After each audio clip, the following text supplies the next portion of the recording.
Welcome to Relationship SOS. I'm Hugh Headley, joined by Deborah McLeod, and we'll get to an email this week, and it goes like this. I recently went back to work after being a stay-at-home mom for a decade. It has been great, and I have struck up a friendship with a male coworker, and this is where it gets spicy. He is a wonderful man, and we really seem to understand each other's problems and dreams. My husband does not approve of this friendship, but I'm finding it hard to end it. I think I may be falling in love with this old other man. So, Deborah.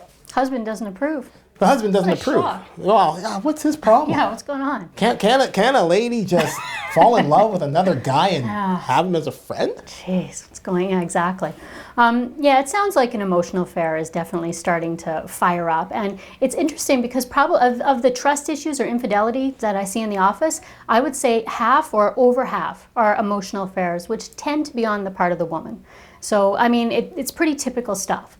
But I think when you find yourself in that situation, I think women really need to, it's the same sort of thinking that you have to do when you're in a physical affair too. You have to start thinking in a detached way. You have to start thinking in a just intelligent way, remove yourself from it, and just look at kind of what's going on, recognizing the difference between love and, lust, hormones and all that, just like they were at the beginning of your current relationship, can kind of skew your thinking and kind of hijack the way you're thinking and the choices you're making. Some people think that they're on that course. I mean, look, I'm falling for this person. I'm in love with them.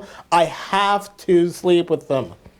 Can you get away with that? Then it just gets a lot worse, right? It gets a lot worse. I think what you have to do is get out of the situation. And a lot of people think they can balance it. Like a lot of times these are coworkers, right? And they'll think, well, we'll just have different shifts and that kind of thing.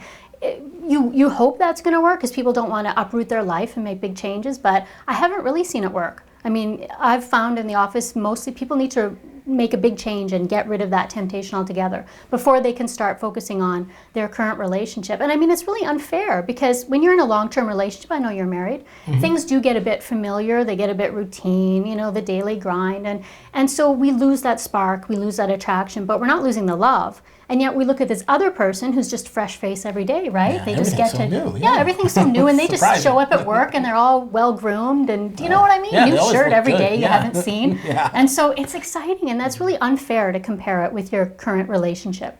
Okay, so the advice given here is just release yourself, detach yourself. Absolutely. From the friendship that has been brewing. Yeah, and think of the fallout too. I think people don't always think about their responsibilities and what this is going to look like in 6 months or a year from now. All right.